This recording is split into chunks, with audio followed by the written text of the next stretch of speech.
Hello everyone, would you like to take a walk with me? Skies are gray, it's cold here on Cape Cod. I bet in Nantucket it must be windy here, just a little bit. But I decided to take a walk anyway, and it's a good thing, so we can walk and we can talk. How about that? So this morning I was talking with my students and we were talking about Joseph's story. Joseph, the one who was betrayed by his brothers and ended up being sold as a slave and went to Potiphar's house, and under false accusations in Potiphar's house, he ended up in prison. In prison, he got some discernment for some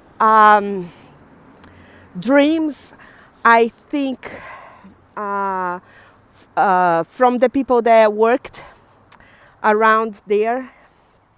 And knowing about that, he was called into Pharaoh's palace to bring revelation about a dream that Pharaoh had with the 7 skinny cows, and you know that story, right? I just was making sure that you knew who I was talking about. But I know you know Joseph's story. If you don't, I think it starts in Genesis around chapter 37 and it goes through till the end of the book. So it's very good reading. If you don't know who I'm talking about, take a look at Genesis from chapter 37. So I want to do with you like a parallel between Joseph's story and the story that we are living today with this pandemic, with coronavirus. To do that, let's take a look in how Joseph saw his life and how he perceived his story. When we go to Genesis, I think chapter 45, I don't remember the Bible verse exactly, but I know it's chapter 45. And Joseph had an opportunity to see his brothers, the ones who betrayed him, the ones who threw him, sold him as a slave. Those he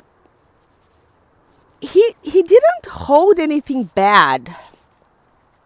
He came to them and he said, "Hey, don't be afraid, because God sent me to Egypt. I don't know how to say that word. I'm sorry about my English. But God sent him here ahead of you to have the opportunity to save lives. God sent me here ahead of you so lives could be saved." So why is Joseph now saying that God sent him there to Egypt? Because as far as I remember, his brothers, because of jealousy, because of anger, because of a lot of other things, his brothers, they sold Joseph as a slave, and I think they thought he was dead by that time. But Joseph, on the other hand, were telling, "Oh, no, don't think it's your fault. My brothers, don't think it's your fault, because God sent me here." Can you bring that to today's experience, when you think about what's happening to us, to the country, to the whole planet, to the whole world, do you bring this as something that the enemy did, something that it's somebody's fault? Do you think someone is guilty about it? Or do you take that and you see that God can use that to bring something good in today's perspective? On Genesis 50, Joseph again tell his brothers, you meant to harm me. Okay, harm me. You meant to hurt me. But God turned this for good, so I could come here ahead of you to save lives. That reminded me of a song that I believe was written based on this passage that says, you take what the enemy meant for evil and you turn it for good. You turn it for good. Like God takes what the enemy meant for evil and he turned it for good. So Joseph, saying that, Joseph was with a totally different perspective. Totally different perspective. He was able to see God's hand through all things that he went through. He saw God's hands when he was sold as a slave. He saw God's hand when he ended up in Potiphar's house. He saw God's hand when he was in prison. He saw God with him. I know you are living in such a difficult time now, but can you see God's hand? Can you see what through all of this that the enemy meant for evil, can you see God's hand turning this into good things? Let me give you some examples. Have you noticed that finally now the church is having a new meaning? Like a home-based church? Have you noticed that in this difficult time, families are having to be together in the house, and because of this, they are working in their relationships, they are praising and worshiping and praying together. They are doing things that before they didn't have time to do. So that's God taking something that the enemy meant for evil and turning into good. So I want to encourage you to take a look every single day, to look for this, for all the opportunities that you're having now in this quarantine, opportunities that you're having now in this social distancing, opportunities that you're having now that you couldn't have, that you didn't have before because you didn't have time.